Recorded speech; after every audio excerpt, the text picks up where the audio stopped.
മണാലിയിലേക്കുള്ള യാത്ര ശരിക്കും എക്സ്പീരിയൻസ് ചെയ്യേണ്ട ഒരു യാത്രയാണ് മണാലിയിലേക്കുള്ളത്. കാരണം ഇവിടെ നമ്മൾ ഏതൊരു ഭാഗം നോക്കിയാലും നല്ല ഫ്രെയിംസും വ്യൂസും ആയിരുന്നു. ഒരുപാട് ഭംഗിയുള്ള കാഴ്ചകളുണ്ടായിരുന്നു. നമ്മളെ ഗൈഡ് പ്രത്യേകം പറഞ്ഞിട്ടുണ്ടായിരുന്നു, നിങ്ങൾ ഉറങ്ങിക്കളയരുത്, കാരണം ഈ ഒരു റൂട്ട് ഒരു പ്രത്യേക ഭംഗിയാണ്.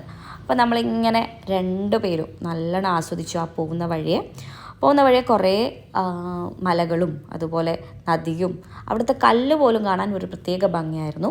കുറേ ടണലിലൂടെ നമ്മൾ പാസ് ചെയ്തിട്ടുണ്ട്. അങ്ങനെ നമ്മളിതാ രാവിലെ ഏകദേശം ഒരു 7:30 ആകുമ്പോഴേക്ക് അവിടെ എത്തിയിട്ടുണ്ട്. പോകുന്ന വഴിക്ക് നമ്മൾ കുളു പാസ് ചെയ്തിട്ടുണ്ട്. കുളുവൊക്കെ കാണാൻ നല്ല ഭംഗിയുണ്ടായിരുന്നു.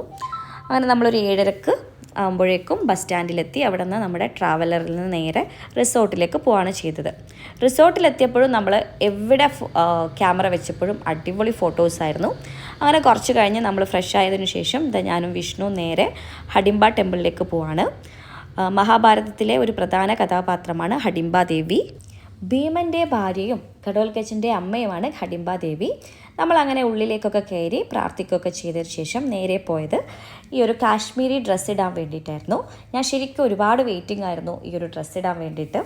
അപ്പോൾ ഒരു ചേച്ചി നന്നായിട്ട് എന്നെ ഒരുക്കി തന്നു. ശരിക്കും നല്ല ഭംഗിയുണ്ടായിരുന്നു.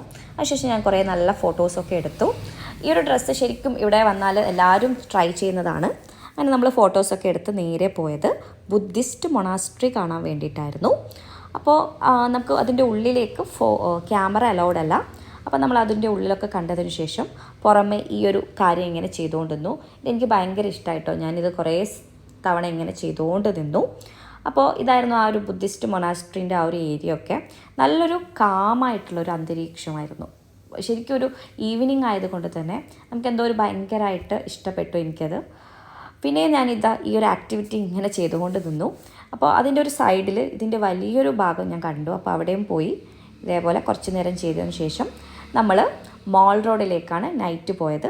അവിടെ ഫുള്ള് ഷോപ്പിങ്ങും അതുപോലെ കുറേ ഫുഡൊക്കെ എക്സ്പീരിയൻസ് ചെയ്തതിന് ശേഷം നമ്മുടെ റൂമിലേക്ക് തിരികെ ഒരു 10 മണിയാകുമ്പോഴേക്ക് നമ്മൾ തിരികെ പോയി.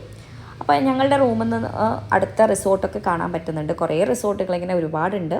നൈറ്റ് വ്യൂ എന്ന് പറയുന്ന ഒരു പ്രത്യേക ഭംഗിയാണ്. അപ്പോൾ ഇതായിരുന്നു ഫസ്റ്റ് ഡേ.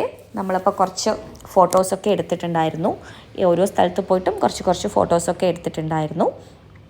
ഫസ്റ്റ് ഡേ എന്ന് പറയുമ്പോൾ ശരിക്കും ഒരു ഡിഫറെൻ്റ് ആയിട്ടുള്ള അനുഭവമായിരുന്നു. കാരണം ആദ്യം ഒരു ടെമ്പിൾ, അത് കഴിഞ്ഞൊരു മൊണാസ്ട്രി പോയി. പിന്നെ നമുക്ക് ഈവനിങ് നല്ലൊരു മാൾ റോഡും ഷോപ്പിങ്ങും ഫുഡ് എക്സ്പീരിയൻസൊക്കെ ആയിരുന്നു ഫസ്റ്റ് ഡേ. അത്യാവശ്യം നല്ല തണുപ്പും ഉണ്ടായിരുന്നു. അപ്പോൾ ഞങ്ങൾ അത്യാവശ്യം നന്നായിട്ട് എല്ലാം കവർ ചെയ്തതുകൊണ്ട് വലിയ ബുദ്ധിമുട്ടൊന്നും തോന്നിയില്ല. അപ്പോൾ റൂമിലേക്ക് വന്ന് ഫുഡൊക്കെ കഴിച്ച് റൂമിലൊക്കെ വന്ന് സെറ്റായി. അപ്പോൾ ഞാനിതാ കുറേ ഫോട്ടോസ് നമുക്ക് എത്ര ഫോട്ടോസ് എടുത്തിട്ടും മതിയാവുന്നില്ല. കാരണം അവിടെ ഏതൊരു ഫ്രെയിം വെച്ചാലും അടിപൊളിയാണ്. അപ്പോൾ ഇതായിരുന്നു നമ്മുടെ ഫസ്റ്റ് ഡേ.